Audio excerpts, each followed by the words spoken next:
Hello, Synod. This is Dean Elizabeth here, remotely. I would have liked to have been there with you, but sorry, the call of grandchildren has exceeded the call of Synod. And I'm here with Reverend Bormatu, who is our Karen priest at the Cathedral. Some of you will probably have met him already. The purpose of this film is to introduce you to the broader ministry among the Karen that we have been engaging with in the last 3 or 4 years, and to tell you about some of the projects, some of the people and some of the places. We have a large community of Karen here in Bendigo, about 2,500 Karen at the moment across the whole region, and most of them come from the region known as Karen State, which is on the border between Burma and Thailand. And Bormatu is going to tell us a little bit more about that in a moment. This region is border country. It's a region of mountains and jungle. It's very fertile and well watered, beautiful and remote. And travelling times are very consuming, and with few roads, many journeys have to be on foot. It's a region that's been under contention since World War II, so the Karen people know what it's like to be persecuted, under pressure, chased from pillar to post, and finding themselves homeless, rootless, stateless. Thank you, Bormatu. This is the beautiful Karen State, the place where I was born, the place I call home. It provides us with the resource of Mother Nature, food, protection, and shelter. It provides us with these beautiful views of mountains. The border between Thailand and Burma, Myanmar, is a region called, as I say, Karen State, and much of the border is the Moi River. The river's very wide and wonderful, clear and fresh, full of fish, and Karen people certainly enjoy fishing for food and for pleasure. This is the Moi River. It is the river that separates Burma and Thailand. It is important for Karen people for their daily use.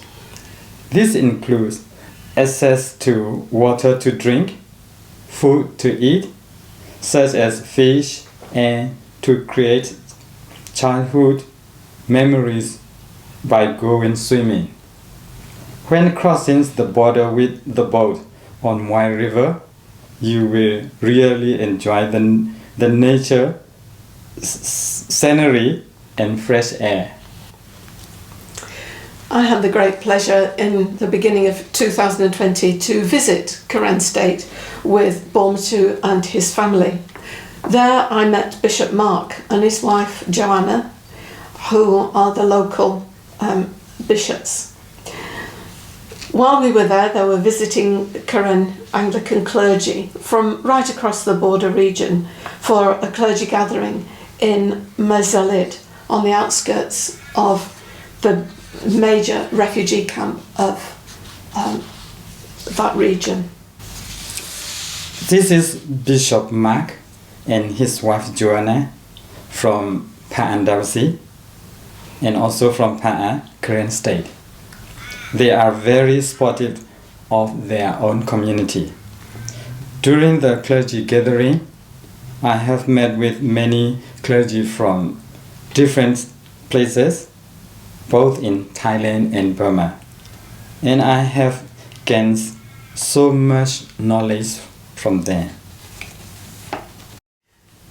We went inside the refugee camp and we saw there how people live. Their home made from locally sourced materials like bamboo and big tree leaves. And the picture that you see here is the home of Hegemu's aunt, and Hegemu is a member of our congregation here in Bendigo. This is a typical home in Mela camp. It may not look big, but it provides shelter and can fit many people. The roof of the home needs to be replaced every year to prevent water leak and fire.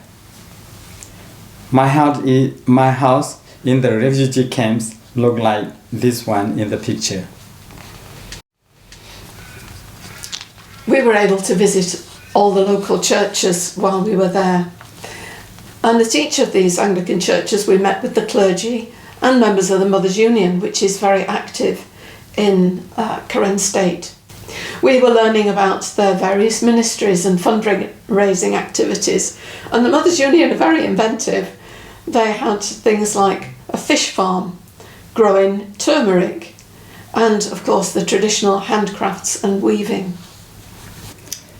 This is also the first time for my young children to go back to Thailand and see the situation of refugee camp, as they were little when we left the refugee camp and could not remember anything.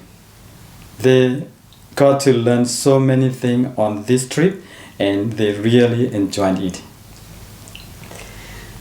Each of the parishes that we went to seemed to have a school that the priests had planted alongside their church. And these schools generally take the children up to aged about 11 years. Some of them go beyond that. Some of these schools have a boarding house for the children that come from further afield. In the school, they teach the faith, and the children are nurtured in their personal walk with Jesus. Education is very important in village as it powers individuals and their community to have knowledge and understanding.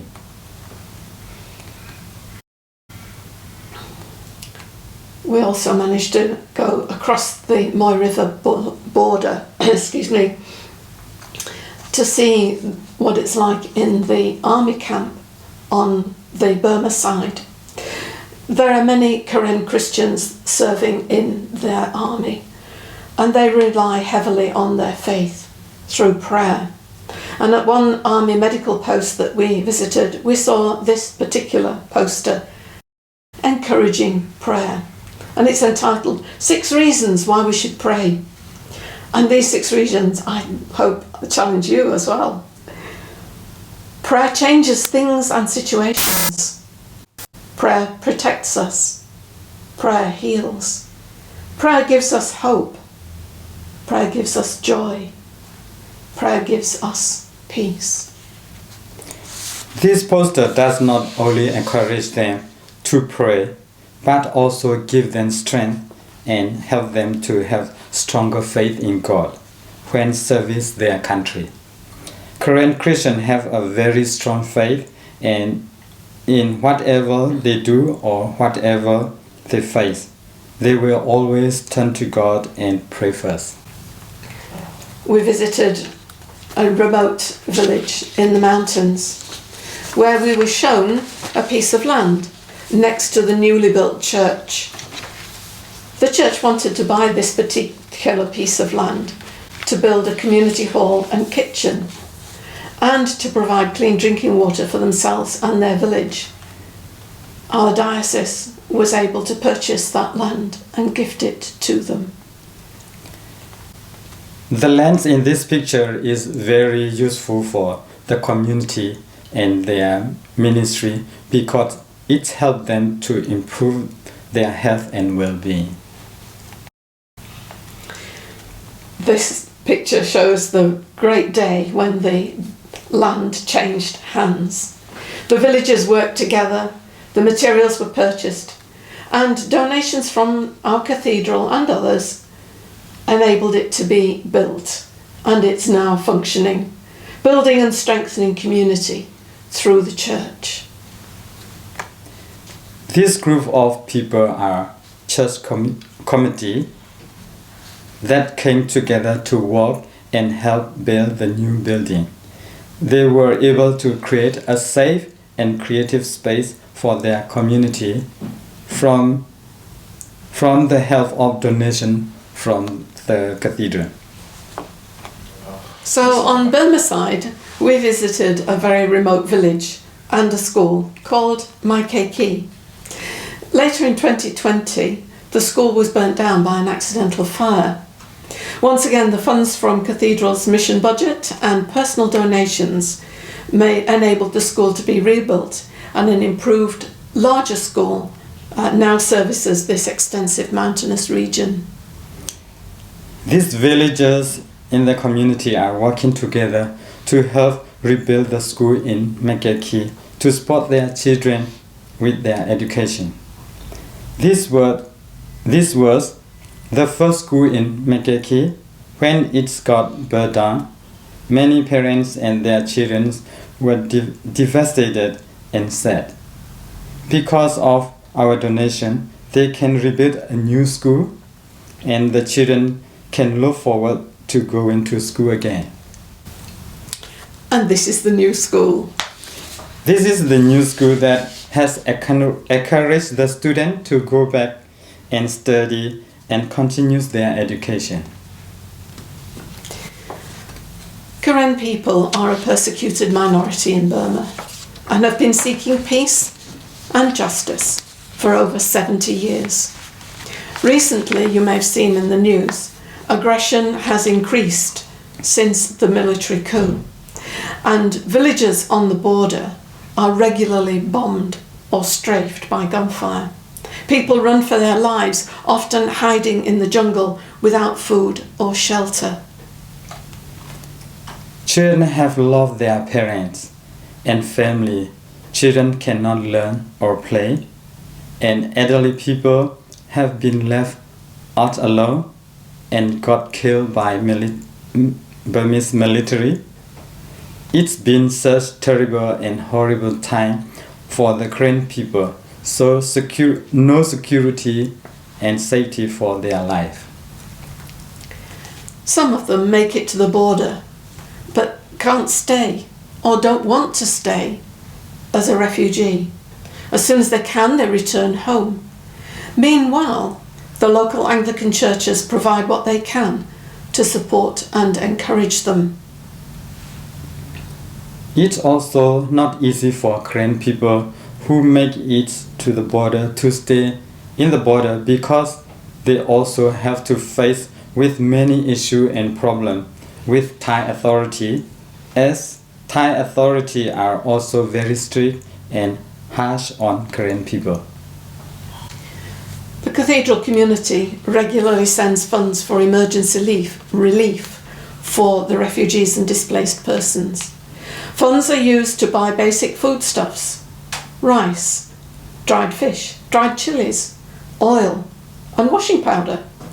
Monies sent are always accounted for by KAMB, Karen Anglican Ministry on the Border, as the receipt here shows. The funding that the Cathedral community has gathered to support the displaced Karen people is very significant, because it helps support them with their basic needs and to survive. Even when on the run from the Burmese army, Karen Christians make time to worship and pray in the jungle, led by their local clergy or by local leaders. Everyone takes part, whatever their age. Our help comes from the Lord.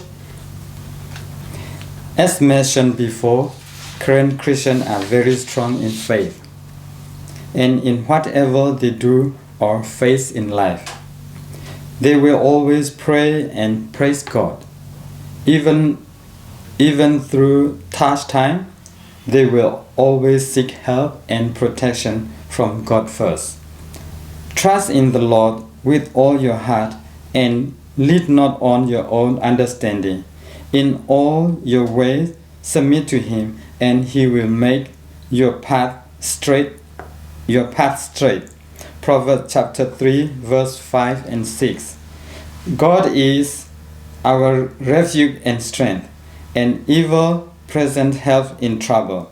Psalm chapter 46 verse 1.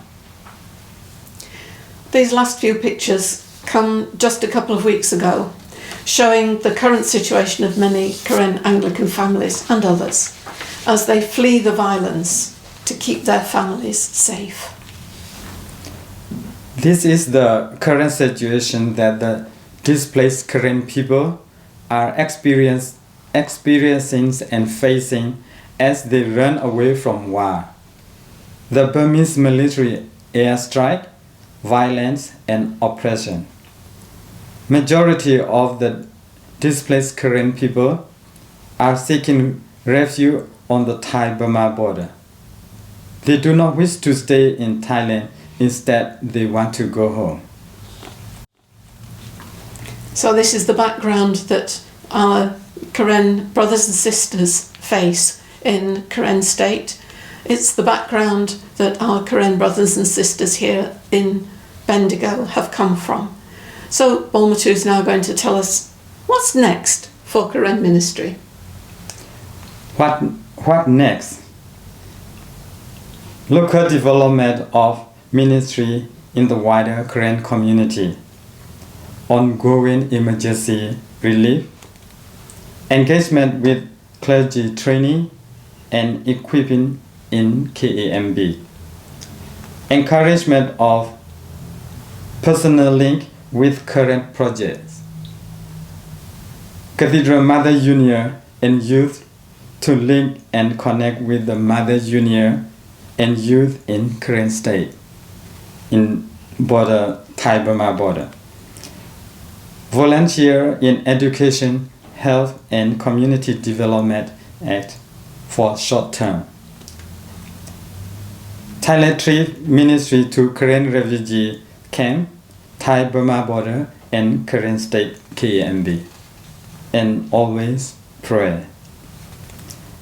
I hope you've been inspired by some of the things we've talked to you about today, about the Karen ministry, particularly our links with the Pa'an Diocese and the Karen back in Karen State.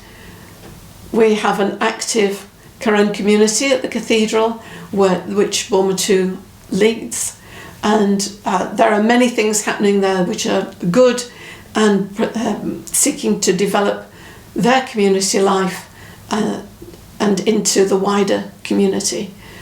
Do seek out Bolmatu and myself at some time over the next few months, and we'd be very happy to talk to you about the things that are happening, where God is at work and where we are seeking to serve as best we can here and in Karen State. Thank you for listening. Thank you.